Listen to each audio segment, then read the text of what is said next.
4 is your time with me, Martin Daubney, here on GB News. Now, thousands of migrants are preparing to launch a fresh charge for Britain's borders next week, as they're reportedly preparing to take advantage of a period of good weather. Now, this comes as 4 days of poor sea conditions, high winds and heavy police presence on French beaches, if you believe that, put a temporary halt to Channel dinghy crossings over the weekend.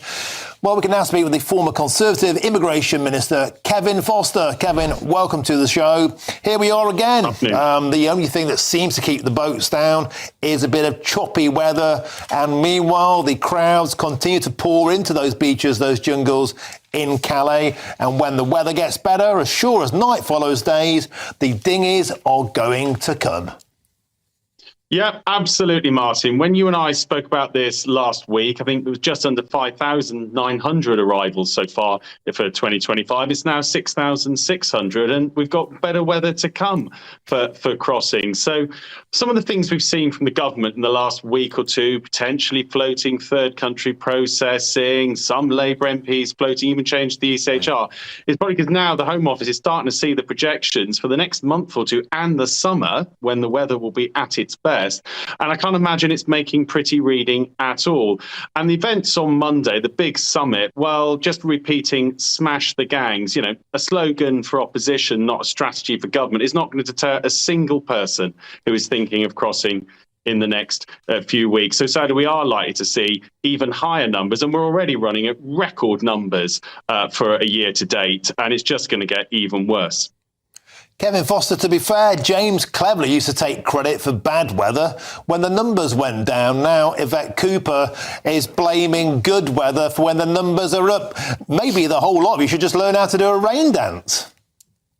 Well, you know, Martin, it was always the case in the Home Office that if you knew there was going to be wind blowing waves up certain beaches, you'd know that numbers would be down. But, you know, we have to have a better and more comprehensive strategy than just praying for wet weather and wind in the channel. And that does mean having something comprehensive. Yes, the law enforcement angle, but also the dealing with the courts, some of the nonsense reasons we can't get rid of people, making it less attractive to come here by more quickly processing applications, and also answering the question about what do we do with people who we've decided do not need to be in the UK. They left a safe and democratic country to come here, but where we can't return them to either that country or to their home country. And that's where a genuine third-party country agreement needs to come in. But I think Keir and many of his MPs will be now rapidly realising that just shouting "smash the gangs" from the White Cliffs of Dover is going to be like King Canute sitting at a beach ordering the tide back. It's going to be completely ineffective. Yeah, about as effective as Rishi Sunak shouting, "Stop the boats." Kevin Foster, thanks for joining us on the show. Always a pleasure to have your company. Lee Anderson and Nigel Nelson still with me in the studio. Lee, there's much gnashing of teeth from your quarters there during Kevin speaking. I like Kevin a lot. I've got a lot of respect for Kevin, but, you know, he was part of a government that's to blame for this. I remember four years ago, Martin, when these young men were coming over the channel and we were putting them in hotels. And the reason we was given was because of COVID, to contain the disease. 4 or 5 years later, they're still being put in hotels. They're living on pallets and in tents in northern France. I've been there. And when they see their mates on TikTok arriving here, being ferried by the border agency or whoever, they get picked up, they get fed, they get put in a 4-star hotel. They're never going to get deported. And, you know, during the past Parliament, I asked for turnbacks in the English Channel. They wouldn't do it. I asked for us to ignore the ECHR rulings. They would not do that.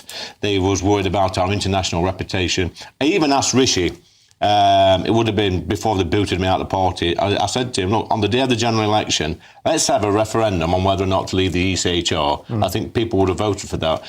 And ultimately, Martin, they're never going to stop coming unless there's a deterrent. Now, the Rwanda scheme, I sort of think that could have worked if when that first aeroplane was on the tarmac, we just ignored this silly ruling that came at midnight and sent that plane off. Because I spoke to the lads in France, these illegal migrants, and they told me, this is 2 years ago, there's no way they would risk their life on a dinghy if they thought they were going to be deported to a third country. And by the way, they are not genuine asylum seekers. They are economic migrants coming for a better life. Nigel Nelson, is there a point in that. You know, the notion that there's a continual pull factor. We had videos last week of illegal immigrants in French waters up to their knees in water, and the French cops were turning a blind eye. I've had deeper baths. The gendarme had no interest whatsoever in getting involved and turning those lads back. Let's face it, they're almost entirely lads.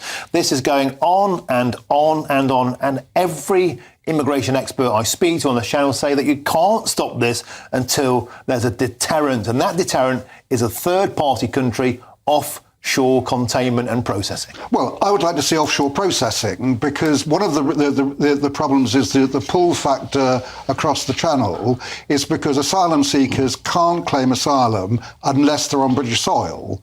If the system was different, where they could claim asylum somewhere else, that's the direction they would go in. There was a point where... No, it's not, Nigel. No, if we had camps and centres... the Syrians. No. If we had... Yeah, but the Syrians were genuine refugees. These aren't genuine refugees. They're economic migrants. Well, no. Hold on a minute. Right, I raised this question in Parliament to one of the ministers on Monday, and she said, regardless, if they still keep coming on boats and they apply for asylum, they will be granted that right to apply for asylum. The people coming over with the people smugglers are not genuine asylum seekers. They are economic migrants. They will still keep coming that way, because they know once they get here, once they step in that ocean in France, they're here. And those pictures on your screens are the ones I was talking about there, gentlemen. This is literally, look, this is illegal immigrants up to their waist in water. The gendarme, look, they will keep coming. They're going for a paddle. They're not doing anything about it. They're not making any attempt whatsoever, Nigel Nelson, to turn those craft around to make any intervention.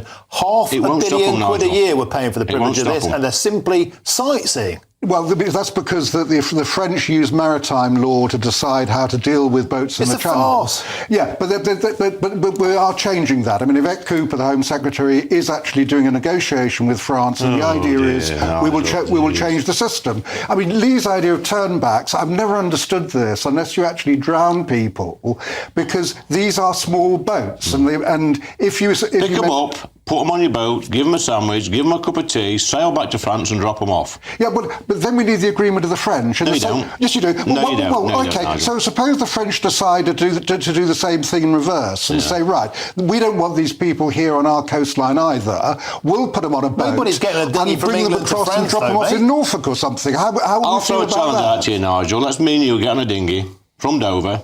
Let's go to France and claim asylum. All right. What do you think will happen?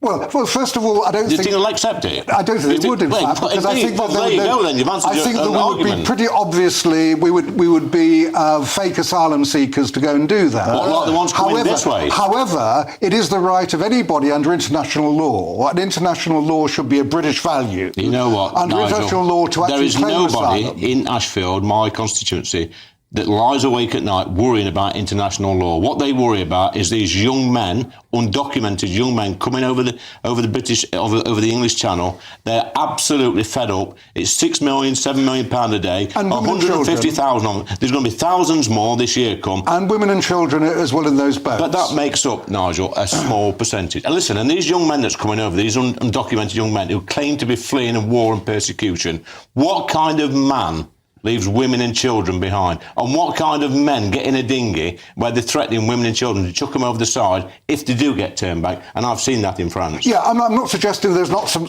criminality. I don't want these people in my country. But the point really we're talking about is not that that I'm supporting the idea of people crossing the channel.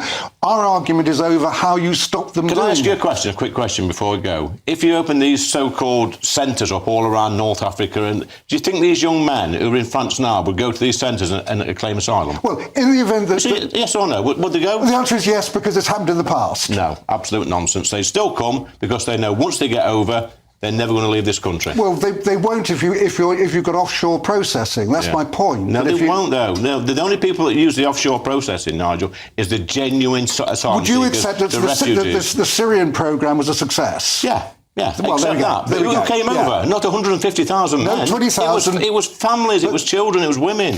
Exactly, but it actually did work, so the system These men worked. would still come over on dinghies, you know that, Nigel. OK, gentlemen, we have to call time on this beautiful ding-dong. Thank you very much, Lee Anderson and Nigel Nelson, always greatly entertaining. Beautiful.